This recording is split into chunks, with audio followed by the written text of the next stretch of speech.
इससे भी ज्यादा अजीब और गरीब चीजें लिखी थी उन्होंने एक पैम्फलेट लिखा था क्रिश्चियनिटी के ऊपर। उन्होंने कहा था क्रिश्चियनिटी एक्चुअली में क्रिश्चियन नीति है। उनके हिसाब से जीसस एक्चुअली में इंडिया में आए थे जब वो 13 से 30 साल की उम्र के बीच में थे और वो क्रिश्चियन नीति सीख कर गए थे। तो जो पूरा क्रिश्चियनिटी धर्म है वो हिंदुइज्म से इंस्पायर्ड है कहीं से, तो लेकिन ये आया होगा ये जो कि आज के दिन हर कहीं सुनने को मिल रहा है। इसका जवाब है दोस्तों एक इंसान का नाम, पुरुषोत्तम नागेश ओक, शॉर्ट में कहा जाए तो पीएन ओक। ये वो इंसान थे जिन्होंने पहली बार इस तेजो महालय के क्लेम को उठाया। और इंटरेस्टिंगली ये कोई हिस्टोरियन नहीं थे। इन्हें हिस्ट्री बहुत पसंद थी, हिस्ट्री लिखनी भी बहुत पसंद थी, लेकिन ये हिस्टोरियन नहीं थे क्योंकि अपनी मन मर्जी से हिस्ट्री लिखते थे, रीराइट करते थे हिस्ट्री को। दोस्तों आमतौर पर एक हिस्टोरियन की मेथडोलॉजी बहुत ही लंबी होती है, बहुत ही टायरिंग होती है।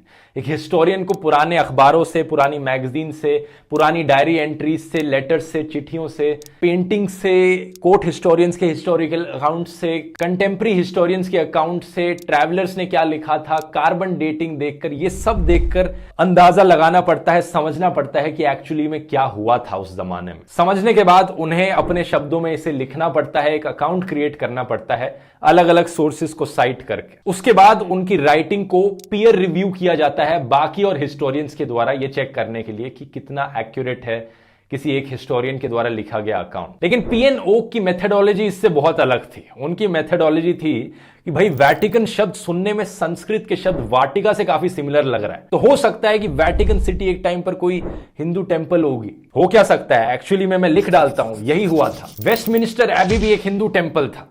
ये मैं मजाक नहीं कर रहा हूं दोस्तों, पीएन ओक ने एक्चुअली में यही सब चीजें लिखी थी अपनी पैम्फलेट्स में। अगर ये चीजें सुनने में थोड़ी अजीबोगरीब लग रही हैं, इससे भी ज्यादा अजीबोगरीब चीजें लिखी थी उन्होंने एक पैम्फलेट लिखा था क्रिश्चियनिटी के ऊपर। उन्होंने कहा था क्रिश्चियनिटी एक्चुअली में क्रिश्चियन नीति है। उनके हिसाब से जीसस एक्चुअली में इंडिया में आए थे जब वो 13 से 30 साल की उम्र के बीच में थे और वो क्रिश्चियन नीति सीख कर गए थे। तो जो पूरा क्रिश्चियनिटी धर्म है वो हिंदुइज्म से इंस्पायर्ड है। इतना ही नहीं, उन्होंने ये भी कहा था कि इस्लाम और जूडाइज्म धर्म भी हिंदुइज्म से ही निकल कर आए।